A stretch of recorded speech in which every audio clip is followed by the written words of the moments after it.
Welcome back, Truths of a Madman. Today we're diving into something that's honestly more relevant than ever: fascism. Now, before you scroll away thinking this is just another history lesson, stick around because I'm going to react to a video by Redpin called Fascism Briefly Explained and use it to talk about what's happening right now in America. In my opinion, it's dangerously close to that same ideology. I'm saying we're not fully there, but when you look at the corporate power of propaganda, nationalism, and the erosion of workers' rights, it starts to rhyme with history in some pretty scary ways. So let's break it down together, react to Redpin's take, and talk about how fascism isn't just some past threat, the mirror we might be staring into today. All right, guys, let's get into it. All right, here we go. Jews will not replace us! Jews will not replace us! Jews will not replace us! Blood and soil! Blood and soil! Blood and soil! Blood and soil!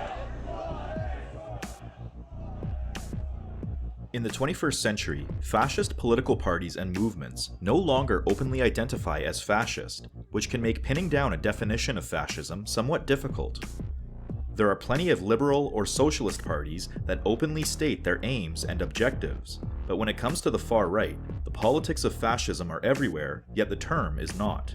Labels like identitarian, alt-right, populist, traditionalist come and go in fascist circles, but the core politics remain consistent.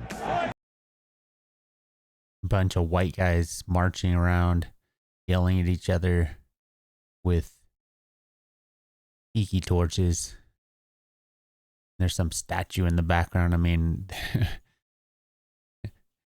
it's like painting a picture here, right? Man, okay, so let's move on. White's lives Benito matter. Mussolini, the first self-identifying fascist, described fascism as a value system expressed through authoritarian state rule over every aspect of life. Okay, now hold on. Through authoritarian state rule in every aspect of life. So just to bring it to what's going on in the United States, because that's where I live. I can't really speak for any other place at this moment, but in the United States, authoritarianism is definitely on the rise. I mean, if you look at everything that's going on, Donald Trump trying to get as much executive power as possible, sending out National Guard to certain cities like Oregon, or states anyway, Oregon, Chicago, Illinois. The mayors and governors of those states and cities are trying to put a stop to it. People like the Department of Justice head Secretary Pam Bondi. I was watching her be questioned by the Senate or the House of Representatives, I forget. And she's not. They're not even hiding anymore. They're just flat out just being mean. They're not trying to be nice. And they're taking away. They're trying to take away our rights. They're trying to make this a military, country, a police state, I guess you could call it. So I mean, so much of this is parallel to and going down that road of fascism here in America. So I know that I just said a lot right there, but it's just unbelievable to me. So that's really why I wanted to watch this video, because I wanted to compare it, or at least critique what's going on in America, and try to compare with his definitions and what fascism is. So anyway, let's go on. Leon Trotsky and other leading Bolsheviks observed that fascism is a reaction to capitalist crises and represents a desperate attempt at counter-revolution by the bourgeois class against the rise of communism. Okay, so I'm sorry, I'm going to stop this again. So there again, another parallel. So because the American empire, and I think everybody at this point can see it other than maybe the far right neocon, MAGA Republicans, maybe they're still blind to it, but I think everybody else can see that the American empire is in decline and it's fighting tooth and nail and the bourgeoisie, the ruling class is doing everything they possibly can to hang on to the status quo, and they don't care who they who they pull down and take down, exploit anything to keep that, right? And so that's right here what Trotsky was talking about also is the what's it called, the last stage of capitalism, right? The last stage of imperialism. So here you go.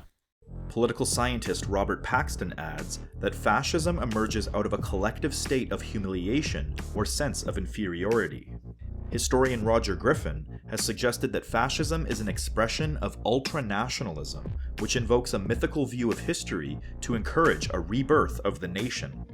Political economist Zach Cope argues that fascism is imperialist repression turned inward, where repressive foreign policy becomes domestic. And philosopher Mark Neocleous describes fascism as a politics of security that moves from social exclusion to physical extermination. So everything that they just said right here, if you honestly look at America and what's going on in America, all of these things apply. Tell me what you think, but I mean, I see it. Here we go.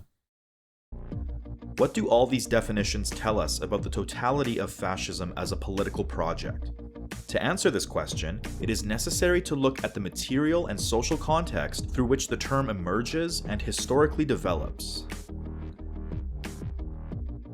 In the late 19th century, the Industrial Revolution had given rise to monopoly and finance capital, which swallowed up smaller capitalists in the domestic market. Eventually, monopolization reached a stage of development where continued capital accumulation was no longer possible within the confines of the nation. There were no more competitors to subsume and no more domestic consumer markets to penetrate. To continue its expansion, capital needed to move outward and reach foreign markets. However, when multiple European countries all began expanding at once, they inevitably bumped up against each other and entered into geopolitical disputes. Yeah, so capitalism, obviously, most people know that it's based off of competition, among other things. But competition, so when these countries were expanding, they, were colonizing these areas, and they were taking resources, taking humans as resources, and then they were competing against each other, and that colonialism, basically they wiped out indigenous peoples and everything else, took all resources, and we're still exploiting the third world and the global south today to, get cheaper products and whatnot. And it's a competition until all the competition is squashed, which is, monopolizing. So here we go. Particularly in regard to their imperialist ambitions in the colonized world. In the case of Africa, for example, European powers gathered together at the Berlin Conference of 1884 to cooperatively decide how they would parcel out the territory and resources of the continent. Africa was divided. So for some reason, I can never understand this. They just decided. So European, I mean, I get why.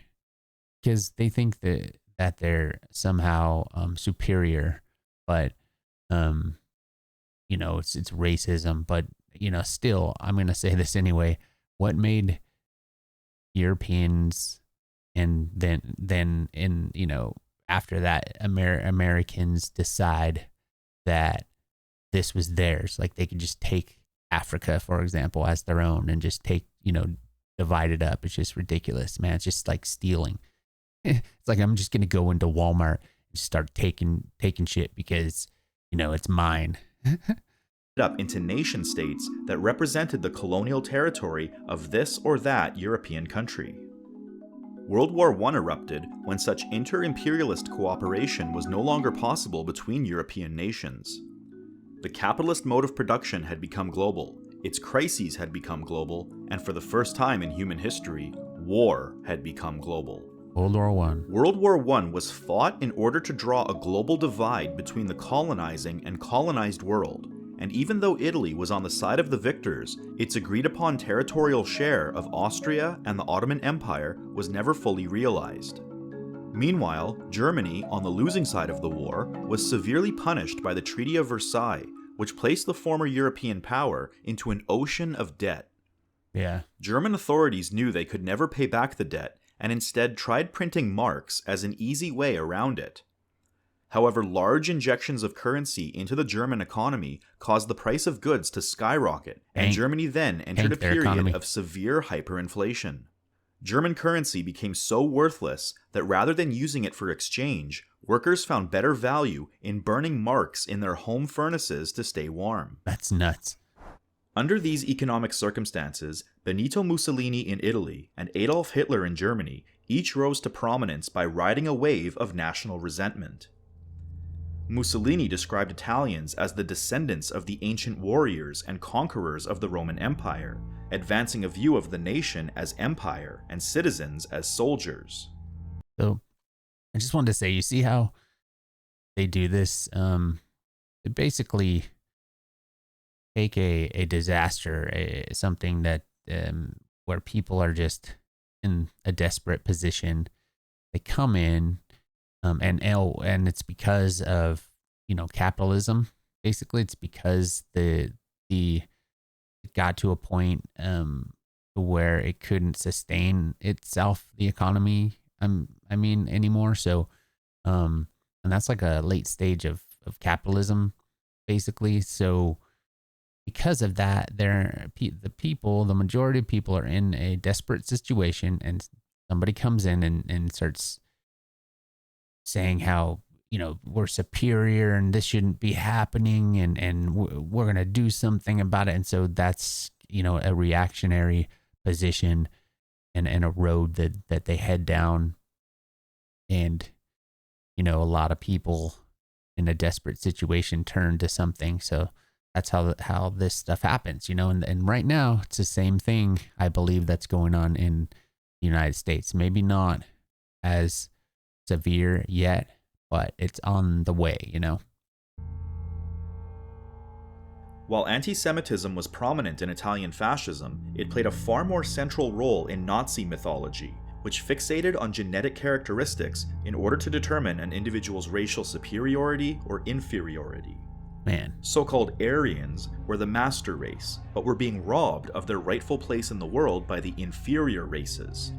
Hitler blamed Jews for World War I, the Treaty of Versailles, and all the misery that beset Germany in the aftermath. Let me just say this, another comparison here in America. You see how ICE has been developed, like border patrol, and they're going into cities and arresting and deporting illegally. They're blaming it on, you know, people from other countries, immigrants. See, it's the same kind of thing here. Parallel. I don't see how anybody could not see this. Fascist Italy and Nazi Germany also each had imperialist ambitions of their own and sought to overturn their nation's economic and social condition. Italy and Germany both understood that they had lost in the global struggle for colonies during World War I, and now they too were at risk of becoming hyper-exploited. Yep. But rather than joining the communists in class struggle against capital, they sought to outcompete their capitalist rivals by becoming even more violently imperialist. Oh my God, see that? That's just nuts.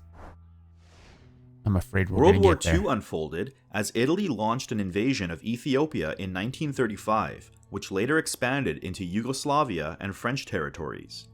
4 years later, Germany began its invasion of Poland, which would later spread to France, Belgium, Norway, Netherlands, Denmark, and much of Eastern Europe. Mussolini and Hitler both referred to their conquests and outward expansion in the language of settler colonialism as efforts to expand the territory or living space of their nations, what the Italians called spazio vitale and the Germans called Lebensraum. These imperialist projects were also turned inward in the sense that the domestic sphere became a site of ongoing war as well. My gosh. Fascism militarizes society. Men are created into soldiers to defend the nation, the youth are educated in war and nationalism, and women are valued insofar as they reproduce future generations of soldiers. Instead of addressing the economic basis of capitalist crises, fascism frames socialism, Jews, and other scapegoats as the cause of social problems. Okay, so just want to say that. That's another example of what's going on in America. They're blaming the left, basically. They're not specifically saying socialism, but that's that. And in communism, there's the Antifa, the anti-fascist group that supports, LGBT communities. I'm sorry, I have a problem with that acronym. But I don't know. It's just so obvious that this stuff is going on. Fascism rejects the socialist framework of class struggle and instead views the nation as a homogeneous collective in perfect harmony with itself. The idea of the community, or Volk, being in harmony is rooted in the fascist slogan, blood and soil. The idea of blood and soil ties the race of the people, their blood, to the land of the nation, the soil, whereby... Yeah, so does that remind you of something? American exceptionalism, right? The territory of the nation is framed as a biological organism. Germans share a common genetic heritage that is rooted in the territory of Germany. Social problems facing Germany do not emerge from the people, the community, or the Volk that are in harmony. They emerge from some sort of external corruption of the community by outside forces, Jews, socialists, immigrants, etc. Ultranationalism is an ideology that takes the distinction between internal friends and external enemies to the extreme, and seeks to eradicate all forms of difference or diversity that are perceived as undermining the homogeneity of the nation. Super racist. When capitalism inevitably enters a period of crisis, fascists understand that the working class is much more open to the message of socialism because it presents them with a conception of the problems they are facing and offers solutions to their problems. Yeah, as a collective. Italian and German socialist parties both experienced a great upsurge before the fascists came to power and imprisoned or exterminated virtually every socialist they could find. Hitler's rise to power was a direct response to the German Revolution in 1918 to 1919, which ended in the murder of the leaders of the Communist Party of Germany, Rosa Luxemburg and Karl Liebknecht. Hitler and Mussolini understood that socialism has an appeal to the working class and co-opted the language of socialism to present a false alternative to the problems facing the workers. Ultranationalism, anti-Semitism, or social chauvinism are therefore tools that fascism uses to distract from class struggle in times of capitalist crises. Wait, does that sound familiar? Distracting from class struggle? No, what's the saying? It's not a culture war, it's a class war. They're trying to do everything to distract Americans from having class consciousness and, the idea that we can collectively form a movement and a revolution, possibly.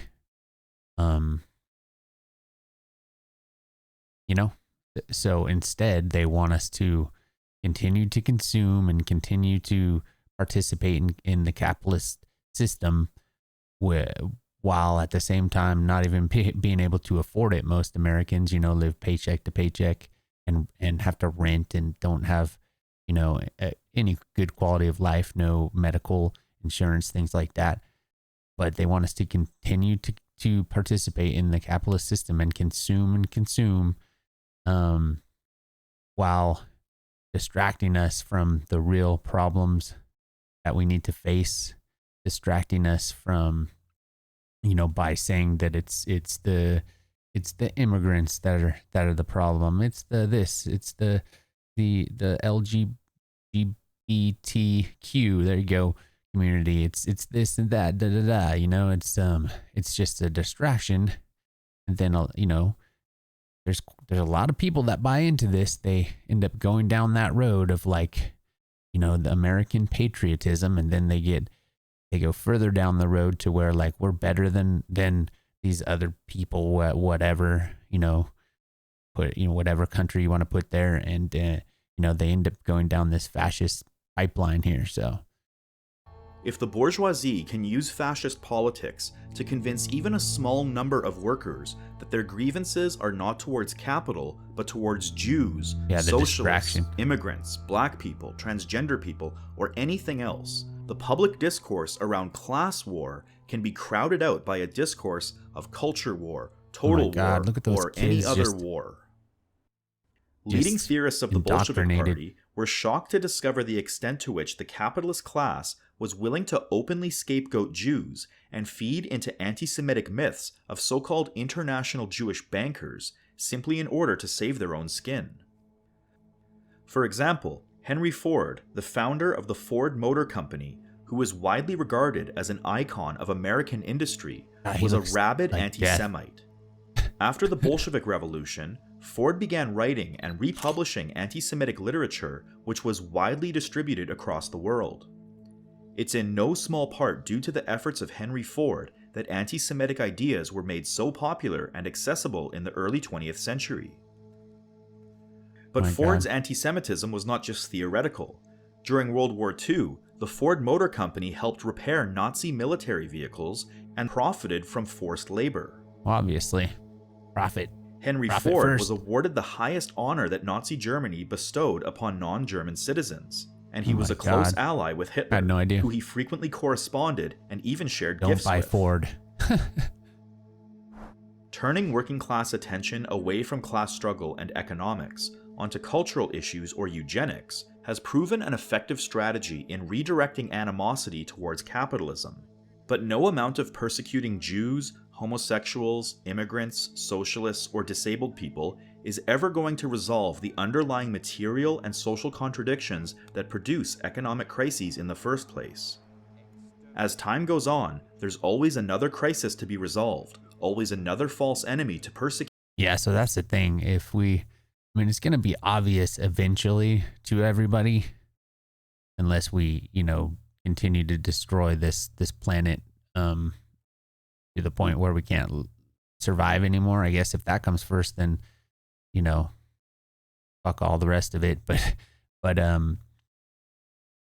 if eventually here, it's going to become obvious to everybody that all of these distractions, all of these things that they're talking about are not the problem. It's a systematic problem.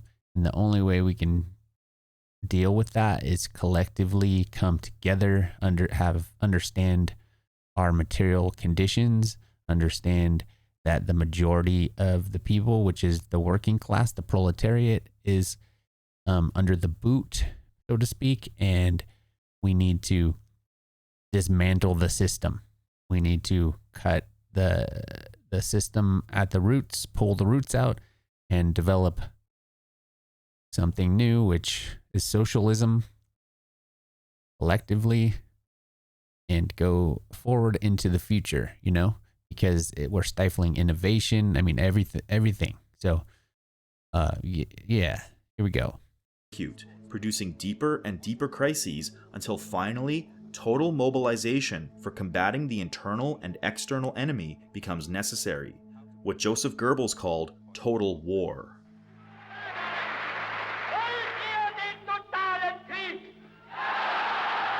Oh my gosh, dude. Yay. What a bunch of idiots. Brain rot.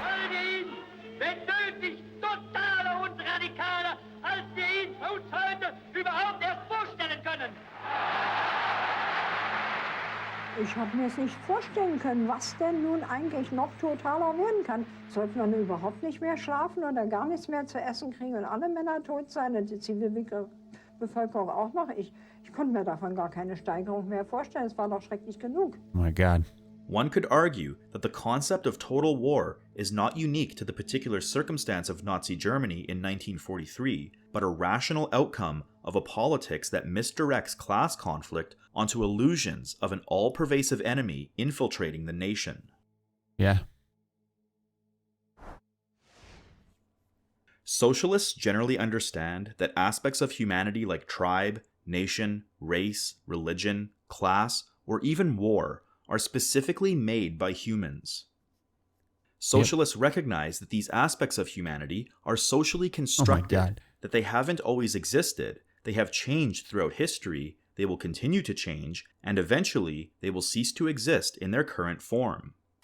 But one of the central values and defining features of fascist ideology is that it rejects any suggestion that these aspects of humanity are socially constructed, and instead simply views them as part of the natural order of the universe. This is the type of logic that allows fascism to view social problems as unchangeable, where there is no amount of social reform that can address. Yeah, basically it's just like, oh, that's just the way the world is. Just this is just the way that that things go. We just have to deal with it, you know. That's just part of history.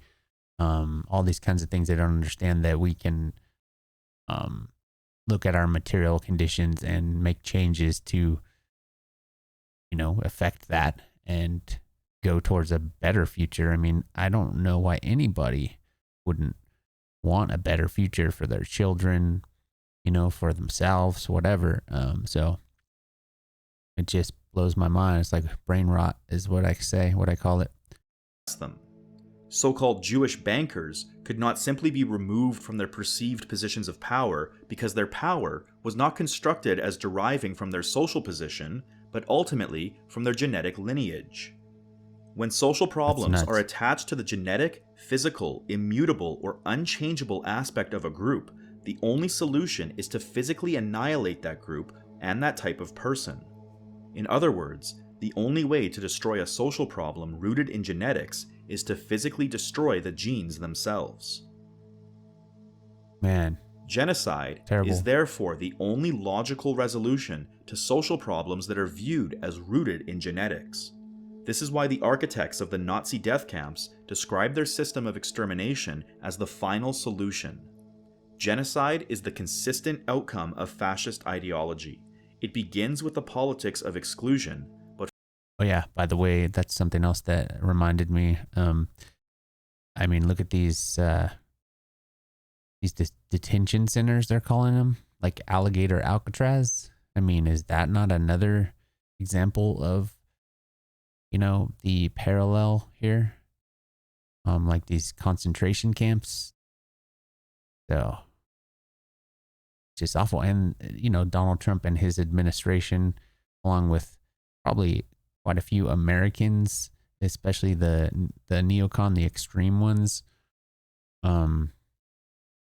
they believe that they're superior. They believe that, you know, it's genetic superiority, that they deserve this stuff, and America is last place on earth, and we're above everybody else on the golden city on the hill, or the however you want to put it. But so many parallels to this.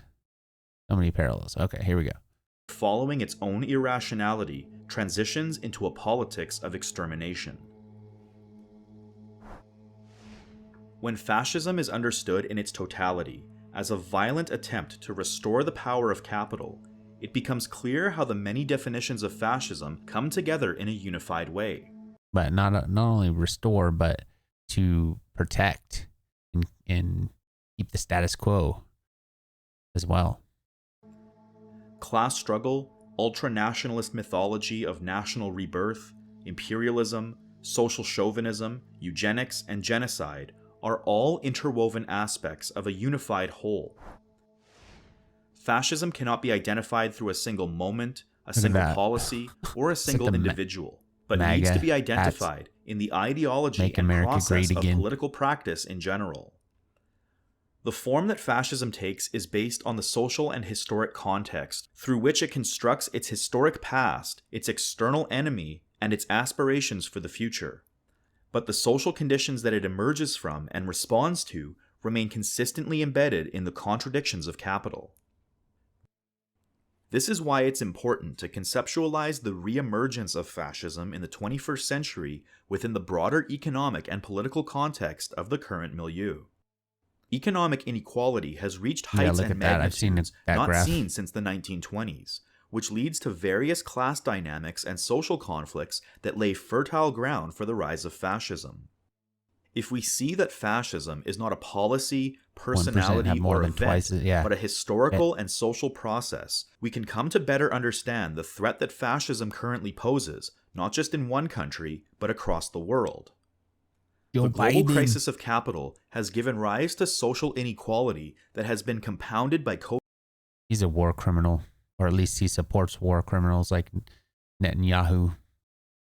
Anyway, I'm not going to get into that, but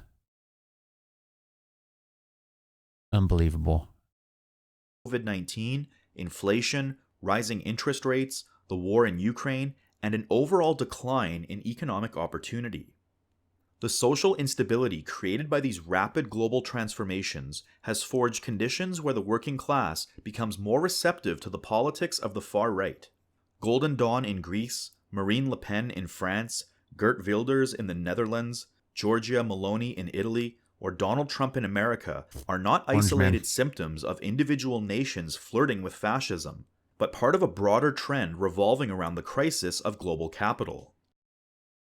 Fascism begins its strategy with attacks on the easiest targets, the most— Oh my God, dude.